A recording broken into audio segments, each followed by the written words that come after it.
एक समय की बात है। एक गांव में सफेद साड़ी वाली चुड़ैल का आतंक था। चुड़ैल रात भर गांव में घूमती और गांव का जो भी आदमी उसे दिखाई देता उसे वो घायल कर देती। अरे कोई तो बचाओ, मर गया रे। एक रात हरिया अपने खेत से अपने घर लौट रहा था कि तभी अचानक उसके सामने चुड़ैल आ जाती है। अरे बाप रे, ये चुड़ैल कहाँ से आ गई? आज तो मैं गया काम से।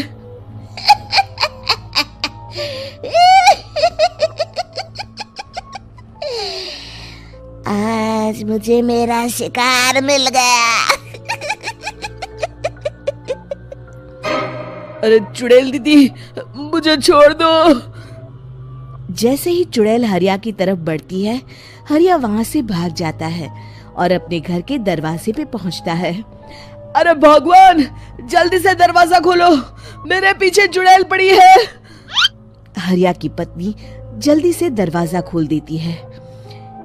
अरे आप इतना हाफ क्यों रहे हैं? अरे मेरे पीछे चुड़ैल पड़ी है, आज तो मैं बाल बाल बच गया। जल्दी से सभी दरवाजे और सभी खिड़कियों को बंद करके बत्ती बुझा दो। तभी चुड़ैल हरिया के घर के पास पहुंच जाती है। अरे वो आदमी कहाँ गायब हो गया? मैं भी देखती हूँ आखिर कब तक बचेगा। मैं अपने शिकार को इतनी आसानी से नहीं छोड़ती। इतना कहकर चुड़ैल वहां से चली जाती है। वहीं दूसरी तरफ हरिया और उसकी पत्नी दोनों अपने घर की खिड़की से ये सब देख रहे होते हैं।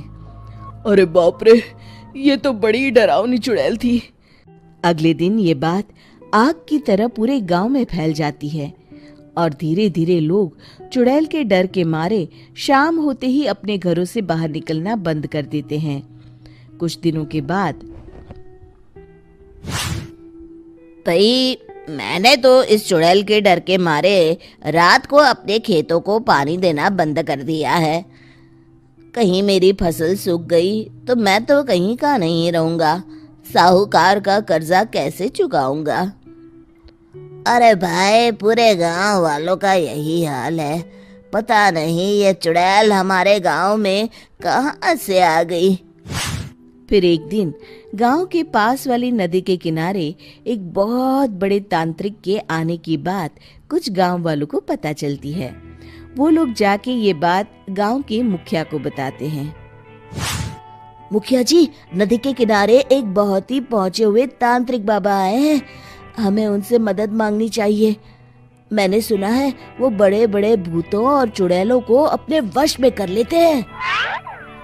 मुखिया जी सभी गांव वालों को लेकर उस तांत्रिक के पास पहुंच जाते हैं। ओम फट स्वाहा, ओम फट स्वाहा।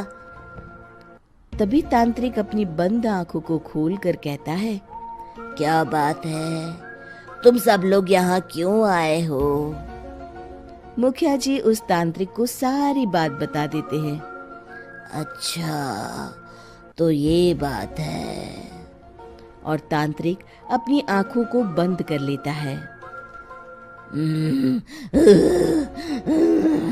मैं देख रहा हूँ तुम्हारे पूर्वजों ने बहुत पाप किए थे, जिससे ये गांव अब श्रापित हो चुका है। उसी के फल स्वरूप तुम्हारे गांव में चुड़ैल आई है।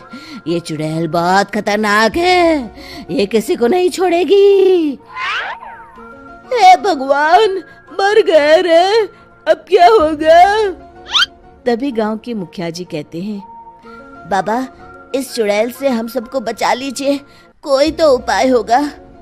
इसका सिर्फ एक ही उपाय है। सभी गांव वालों को बारी बारी हर दिन अपनी आधी फसल उस पहाड़ी के ऊपर बनी काली गुफा में छोड़ के आनी होगी।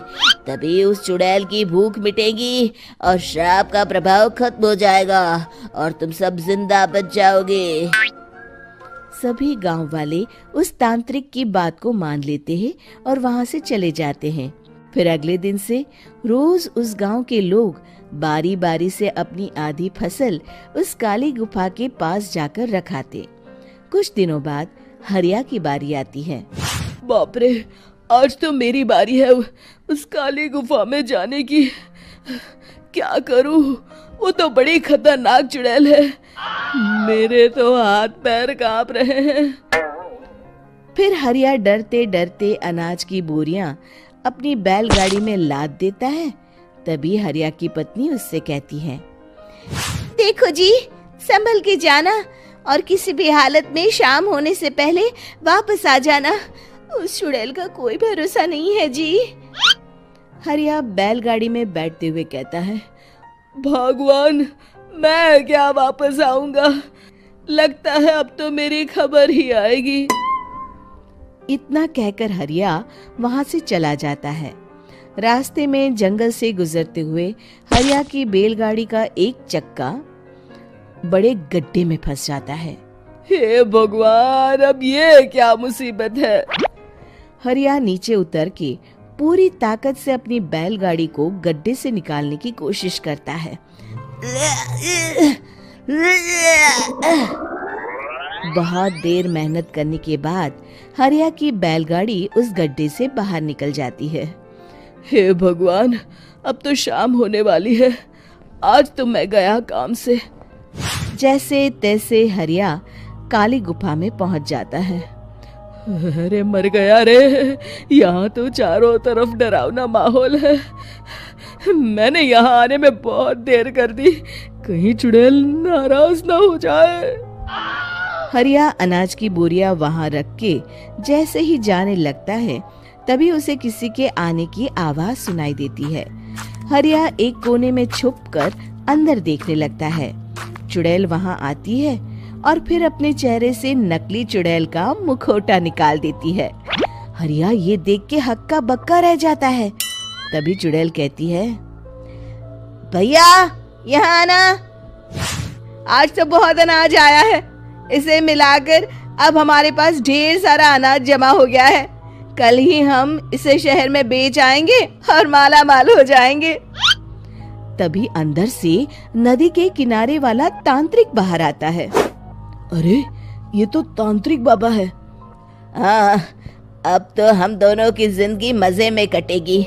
गांव वालों को बेवकूफ बनाना इतना भी मुश्किल नहीं था। लोग तो तुम्हें सच में असली चुड़ैल समझते हैं। हाँ, तुमने सही कहा। अब ये गांव वाले चुड़ैल के डर से जिंदगी भर इस काली गुफा में अनाज पहुंचाते रहेंगे।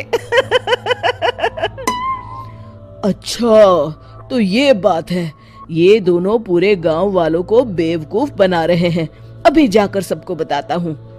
हरिया उन दोनों की पूरी बातें सुन लेता है और जल्दी से वापस गांव में आता है। गांव वालों को पूरी बात बता देता है। इससे पहले वो दोनों हमारा अनाज लेकर शहर जाए, हमें उन दोनों को पकड़ना होगा।